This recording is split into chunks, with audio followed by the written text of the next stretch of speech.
아멘. 오늘 말씀의 제목은 장차 올 세상 그리고 예수님 이렇게 붙였습니다. 보통 우리 사람들은 천사들에 대해서 아주 좋은 그런 이미지를 가지고 있습니다. 흔히 천사는 좋은 사람 그리고 아름다운 그런 것으로 많은 사람들이 기억하고 있다는 말씀입니다. 우리가 보통 생각하는 천사는 대부분 날개를 달았습니다. 그리고 하늘과 땅을 오가면서 세상에서 가장 좋은 소식, 그리고 우리가 세상에서 보통 사람들로서는 전혀 기대할 수 없는 하늘의 신령한 소식을 사람들에게 전해주는 그런 존재가 천사다 이렇게 생각하고 있습니다.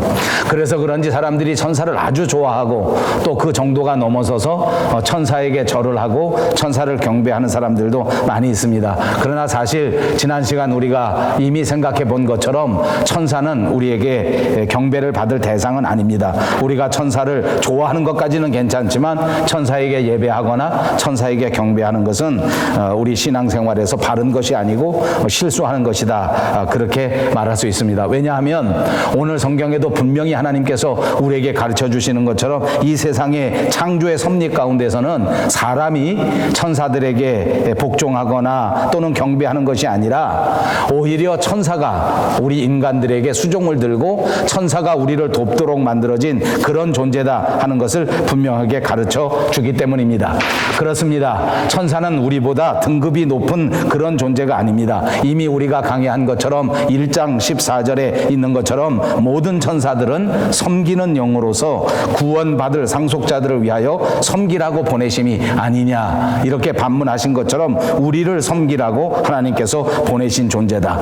구원받은 하나님의 사람들, 성도들을 돕고 성도들을 섬기라고 보내심을 받은 존재가 천사다. 그러므로 사랑하는 여러분, 오늘 예배하는 저와 여러분 모두가 하나님께서 보내주신 아름다운 천사로부터 섬김을 받고 도우심을 받는 여러분 모두가 되시기를 주님의 이름으로 축복합니다. 우리 모두가 다 이렇게 천사들이 도와주는 그런 존재입니다.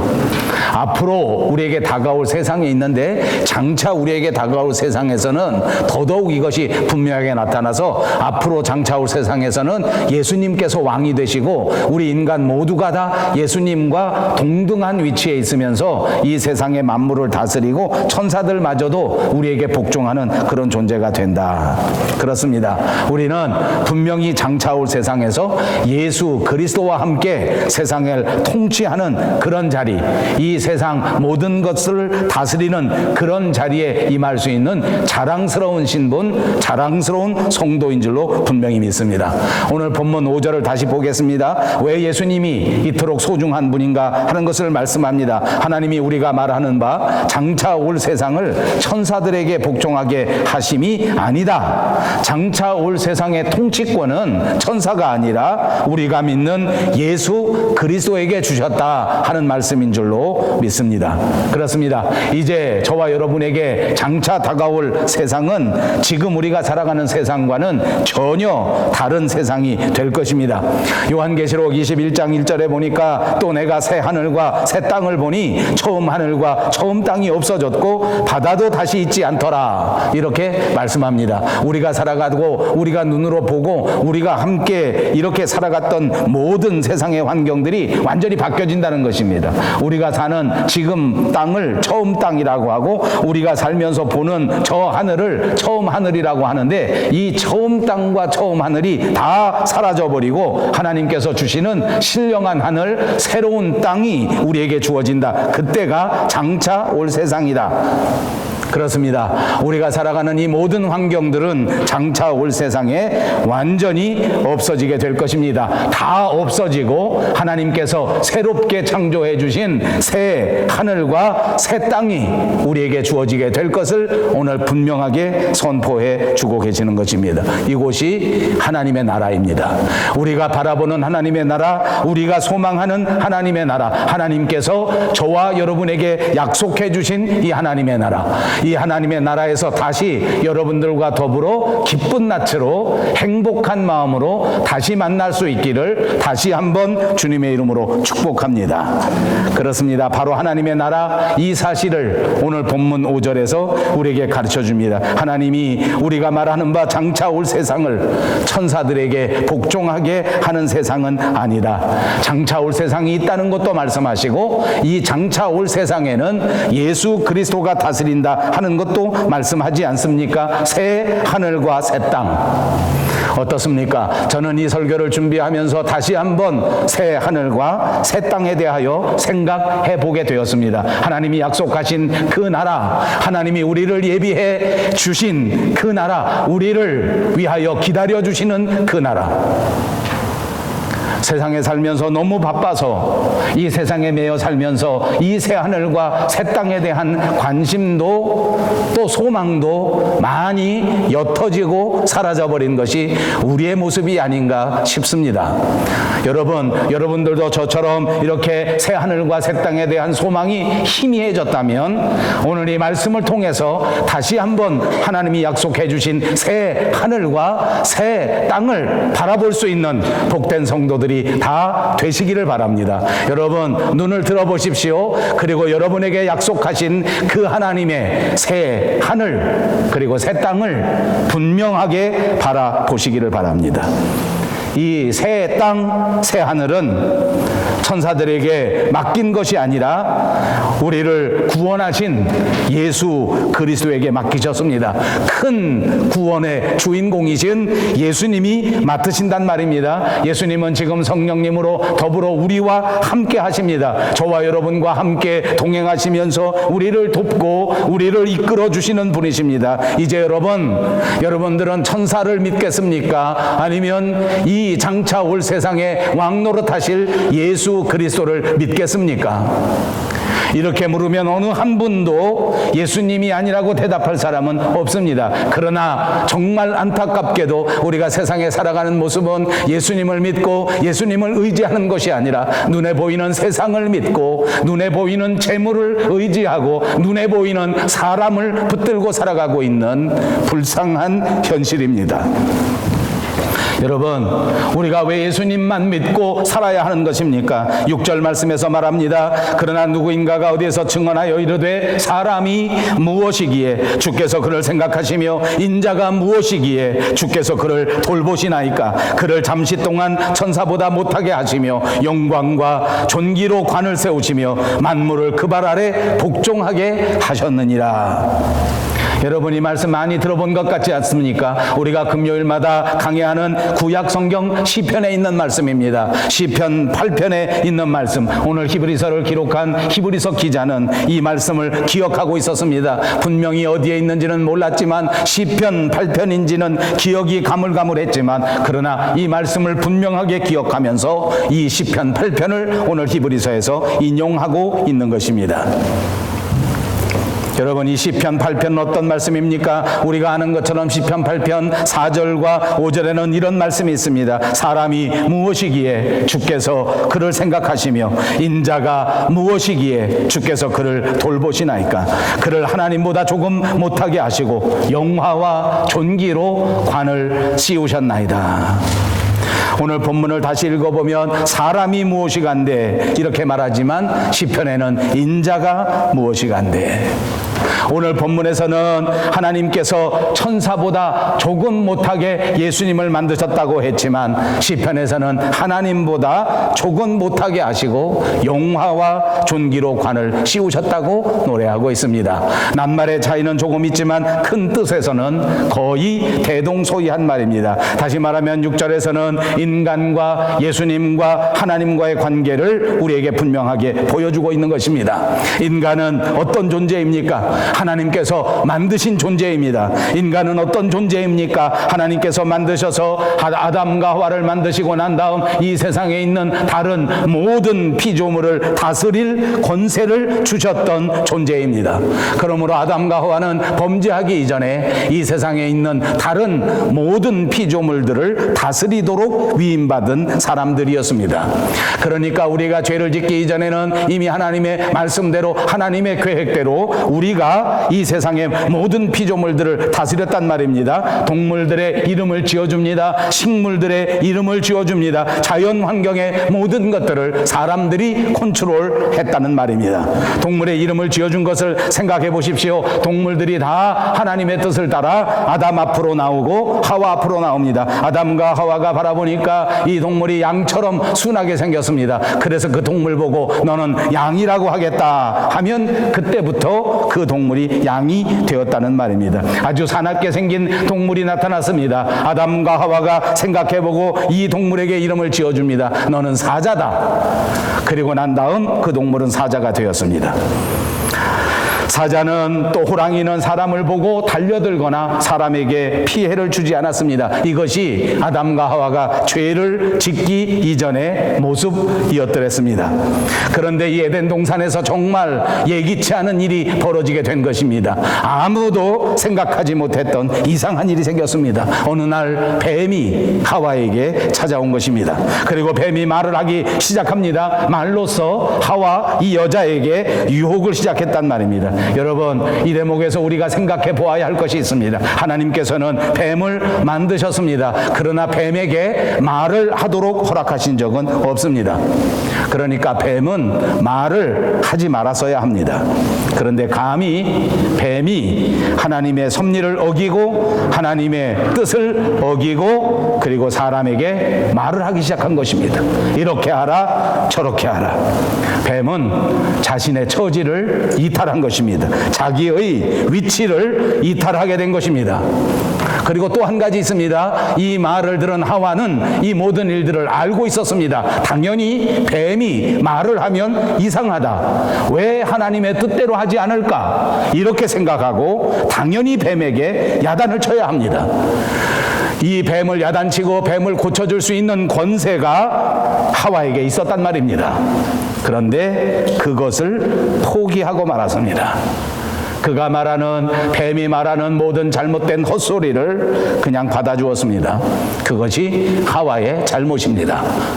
여러분 어떻습니까? 저는 이 대목에서 한 번 또 생각하게 됩니다. 우리 모두가 다 부모입니다. 우리 모두가 다 이 세상에서 어떤 일을 할 때에 선배가 되기도 합니다. 그러므로 우리에게는 후배들을 가르치고 바른 길로 가게 하야 할 책임이 있고 권위가 있습니다. 부모는 자식들에게 올바르게 살아가도록 타이를 수 있는 권세를 받았단 말입니다. 그러나 자식들이 잘못해서 부모에게 대적합니다. 대적하는 자체가 하나님의 섭리를 어기고 자식의 위치를 벗어난 것입니다.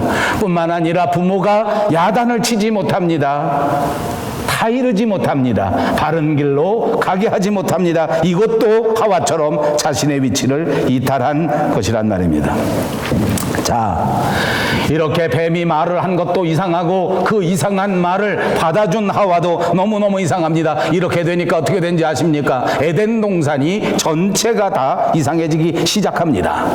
창조의 질서가 무너집니다. 에덴 동산의 아름다운 분위기가 깨지기 시작합니다. 짐승들이 갑자기 이성을 잃고 사나워지기 시작합니다. 다른 짐승들에게 위해를 가하고 사람들에게 악을 쓰고 덤비는 이런 현상이 벌어지게 된 것입니다. 왜 그렇습니까? 모두가 다 자기 자신의 위치를 벗어났기 때문입니다. 모두가 다 하나님 앞에 죄를 짓기 때문입니다. 죄는 우리의 위치를 이탈하게 만들고, 죄는 우리의 분위기를 나쁘게 만들고, 죄는 결국 우리에게 주어진 하나님의 권세를, 하나님의 권위를 사용하지 못하도록 만들어 버리는 것입니다. 그러므로 사랑하는 여러분, 우리는 자리를 지키는 것이 중요합니다. 여러분, 우리 입으로 한번 해보십시다. 자리를 지키는 것이 중요합니다.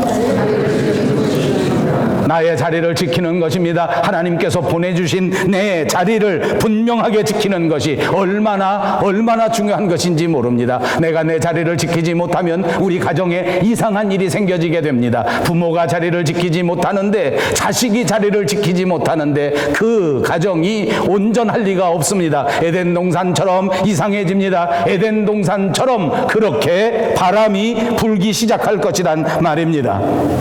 교회 안에도 그렇습니다. 하나님께서 주신 아름다운 직분자들이 모두가 다 자리를 지켜야 합니다. 하나님은 우리를 부르셔서 거룩한 성도로 삼으셨습니다. 세상 사람들과 구별된 생각, 세상 사람들과는 전혀 구별된 삶을 살도록 부르신 자리란 말입니다. 이 자리에서 세상 사람들과 똑같이 살면 안 됩니다. 이 자리에 앉아 있으면서 세상 사람들과 똑같이 생각하면 안 됩니다. 사랑하는 여러분, 부르신 자리에서 여러분의 자리를 꼭 지킬 수 있는 아름다운 성도들이 다 되시기를 주님의 이름으로 축복합니다. 하나님이 거룩하시니 우리도 거룩한 자리에 있어야 합니다. 이렇게 우리가 거룩한 존재임에도 불구하고 죄 때문에 우리는 스스로 거룩함을 벗어던진 채 세상에서 불쌍한 존재로 살아가고 있단 말입니다.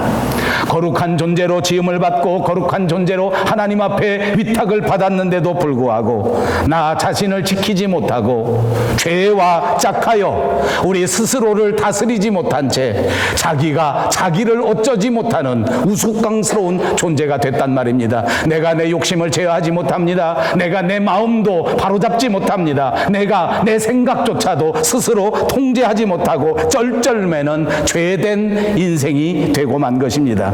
이것이 우리의 본체가 아닙니다. 이것이 내 자리가 아니란 말입니다. 사랑하는 여러분, 빨리 우리의 자리로 돌아가셔서 하나님이 주신 아름다운 권세를 가지고 성령의 충만하심으로 이 세상에서 승리하는 저와 여러분 모두가 되시기를 바랍니다.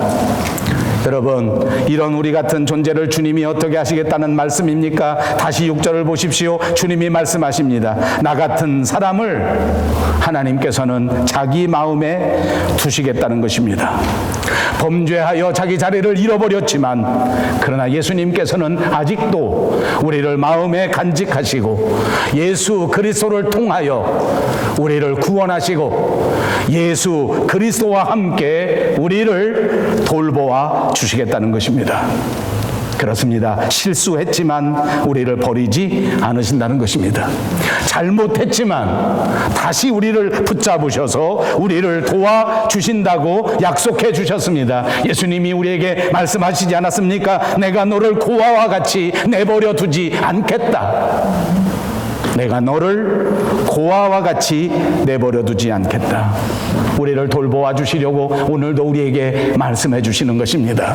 우리를 돌보아 주시려고 저와 여러분에게 성령님을 보내주신 줄로 믿습니다. 이 하나님께서는 오늘 우리의 삶의 구석구석까지 사소한 일까지도 모두가 다 관심을 가지고 계십니다. 우리와 관련된 모든 것들을 하나님께서 마음을 두시고 하나님께서 챙겨주시고 하나님께서 돌보아 주신다는 약속의 말씀인 줄로 믿습니다. 그러므로 여러분, 하나님을 믿고 자기 자리로 돌아온다면 우리의 삶의 모든 구석구석마다 때마다 일마다 하나님이 함께 하시는 체험을 얼마든지 하실 수 있을 것입니다.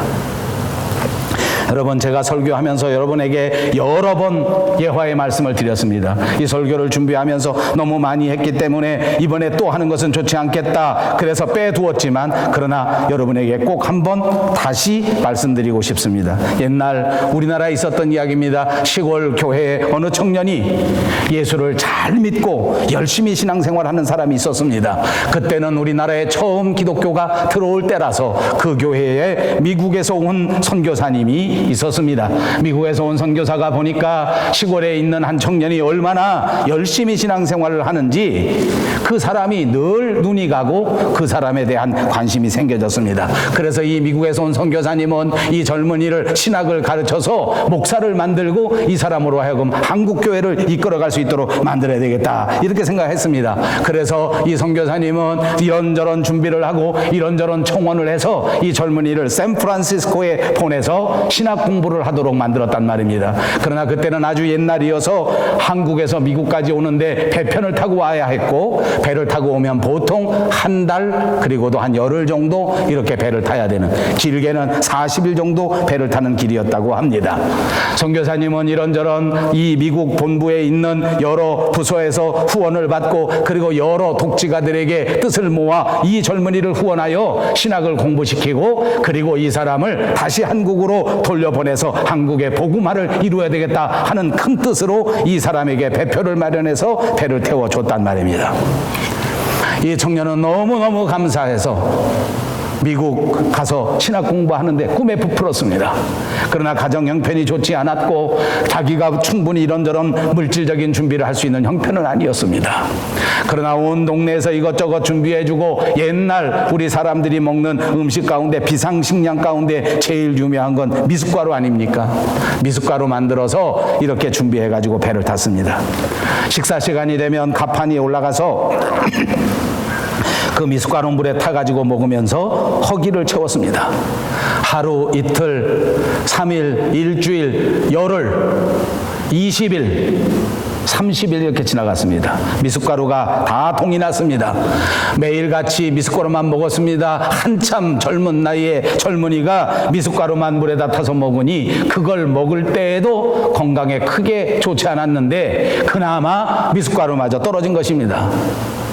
부끄럽고 창피해서 어디 돌아다닐 수가 없었습니다. 식사 시간만 되면 남이 볼까 창피해서 숨어 있으면서 겨우겨우 물로 배를 채웠습니다. 어느 날 옆에 있는 어느 분이 지나가면서 보았습니다. 청년 어디로 가시오?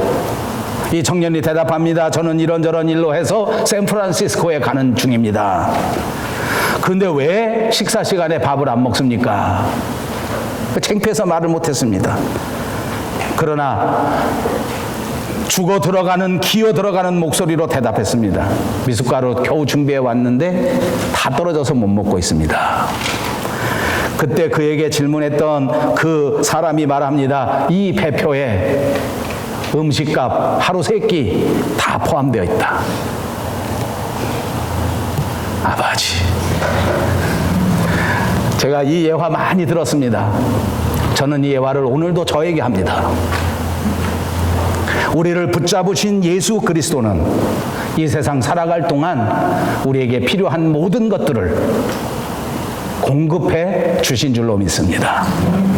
주님만 의지하고 걸어가면 하나님이 필요하신 대로 우리를 돌보아 주신다는 것입니다. 이것이 전능하신 하나님이 우리를 돌보아 주시는 것입니다. 우리는 오로지 잘못 이탈되어진 우리의 위치를 바로잡기만 하면 됩니다. 우리 마음속에 독버섯처럼 생겨진 죄악을 하나님 앞에 내려놓기만 하면 됩니다. 잘못된 생각, 악한 생각을 고치기만 하면 됩니다. 하나님은 그것만 기다리고 계시는 줄로 믿습니다. 9절에 말씀합니다. 오직 우리가 천사들보다 잠시 동안 못하게 하심을 입은 자 곧 죽음의 고난 받으심으로 말미암아 영광과 존귀로 간을 쓰신 예수를 보니 이를 행하심은 하나님의 은혜로 말미암아 모든 사람을 위하여 죽음을 맛보려 하심이라. 이 말은 좀 어렵습니다. 히브리서 전체를 통해서도 이 말은 조금 어렵습니다. 다만 예수님께서는 잠시 동안 천사들보다 조금 못한 존재로 살았다는 것입니다. 이것이 바로 십자가의 죽음을 말하는 것입니다. 그분의 존귀는, 그분의 자체는, 그분의 자리는 결코 세상에서 이런 고난을 받지 않으셔도 되는데, 결코 세상 사람들에게 이런 일을 당하지 않아도 되는데, 잠시 동안 이렇게 천사보다 못한 존재, 잠시 동안 하나님보다 못한 존재가 되어 스스로 십자가를 지시고 그 십자가를 통하여 영광과 존귀의 면류관을 쓰셨다는 것입니다. 그렇습니다. 그분이 십자가의 희생을 통하여 이토록 큰 구원을 이루신 그 영광의 면류관, 그 존귀의 면류관을 쓰신 것을 오늘 저와 여러분이 분명히 보고 있습니다. 우리가 증인이란 말입니다. 우리를 위하여 죽음을 맛보신 것입니다. 우리를 위하여 스스로 십자가를 지신 것입니다. 우리가 약하기에 예수님이 대신 그 대가를 치루어 주셨단 말입니다. 이것으로 우리를 고치신다는 것입니다. 이제 주님을 바라보고 믿기만 하면 이 주님의 십자가의 보혈이 저와 여러분에게 효과를 발휘하게 된다는 것입니다. 이것 때문에 예수님이 스스로 고난을 당하셨습니다. 그분을 받아들이고 믿고 그분을 따르기만 하면 그분이 행하신 모든 희생의 대가를 우리가 받을 수 있다는 것입니다. 사랑하는 여러분, 이 히브리서를 읽는 동안 우리가 잊지 말고 생각해야 될 것이 있습니다. 오늘 이 히브리서를 읽게 되는 이 당시의 교인들의 심정을 한번 생각해 보십시오. 그분들은 모두 예수를 믿었습니다. 그분들은 모두 예수님을 따르는 제자들이었습니다. 그런데 그분들은 이 세상에서 예수 믿는 것 때문에 엄청난 핍박을 당하는 것입니다. 예수 믿는 것 때문에 엄청난 고난을 당하고 있는 현실입니다. 그들의 마음속에는 두려움이 가득 차 있습니다. 틈만 나면 예수 믿는 걸 포기하고 도망가는 게 어떨까 하는 마음이 들었습니다.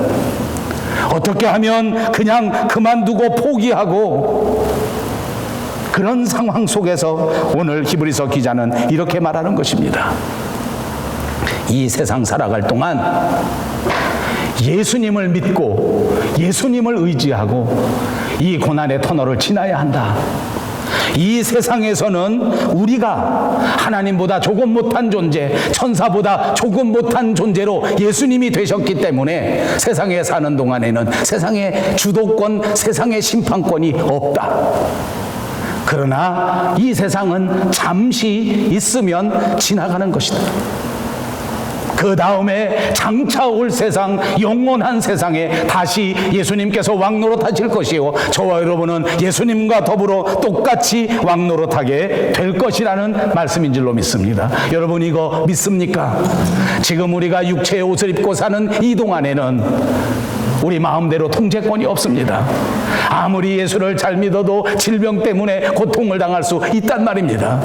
우리가 세상에 잠시 살아갈 동안에는 물질의 노예 비슷하게 살아갑니다. 물질의 속박에서 완전히 자유로울 수가 없습니다. 돈이 없어 가난하기 때문에 불편할 수 있단 말입니다. 그러나 세상 살 동안 내가 물질에 대한 완전한 주도권은 없습니다. 그러나 이 시대는 조금 있으면 지나갑니다. 하나님께서 우리에게 꼭 필요한 것은 반드시 공급해 주시고 반드시 이끌어 주신다는 약속을 믿으시기 바랍니다. 때로는 마음속에 불안함이 있다고 할지라도 결코 포기하지 말라는 사랑의 권면입니다. 때로는 믿음 때문에 어려운 일을 당한다 할지라도 결코 믿음 생활에서 벗어나면 안 된다는 말씀이 히브리서의 말씀인 줄로 믿습니다. 사랑하는 여러분, 우리도 이 세상 살아가는 동안 옛날 초대교회 교인들처럼 눈에 보이는 핍박을 당하는 것은 아니지만, 그러나 예수 잘 믿으려면 우리도 세상에서 어려움을 당할 수 있습니다. 이런 어려움을 당할 때 내가 이것을 어떻게 대항하고 이것을 내가 어떻게 이겨먹을까? 그런데 오늘 히브리서에서 가르쳐주는 건 뭔지 압니까? 우리가 세상 살 동안 세상에서 당하는 고난을 이길 수 있는 방법이 없다. 무력으로 대항할 권세가 없다. 우리에게 주어진 것은 십자가의 능력이다. 우리에게 주어진 것은 예수 그리스도의 성령의 능력밖에 없다는 것입니다. 스데반을 죽이고 예수 믿는 사람들을 죽이러 다녔던 사도 바울을 똑같이 무력으로 칼로 쳐 죽여버린 예수님이 아니라 그 사도 바울을 불러서 그 마음을 변화시켜서 그 사람으로 하여금 예수 믿게 하고 그 사람으로 하여금 사도가 되도록 만들어주신 그분이 바로 예수 그리스도입니다. 이 세상에서는 잠시 동안 천사보다 조금 못한 존재가 되셔서 무력으로는 우리를 돕지 않으시고 무력으로는 우리의 문제를 해결하지 않으실 것입니다. 그러므로 우리가 세상에서 당하는 무력에는 때로는 피해를 받을 수 있습니다. 그러나 이것은 금방 지나갈 일입니다. 우리에게는 장차 올 세상이 있습니다. 예수님이 약속해 주신 세상이 있습니다. 이 세상에 종말이 있습니다. 그 마지막을 바라보면서 오늘 우리를 도우시는 예수 그리스도와 함께 하나님이 부르신 그 자리로 돌아갈 수 있는 저와 여러분 모두가 되시기를 주님의 이름으로 축복합니다.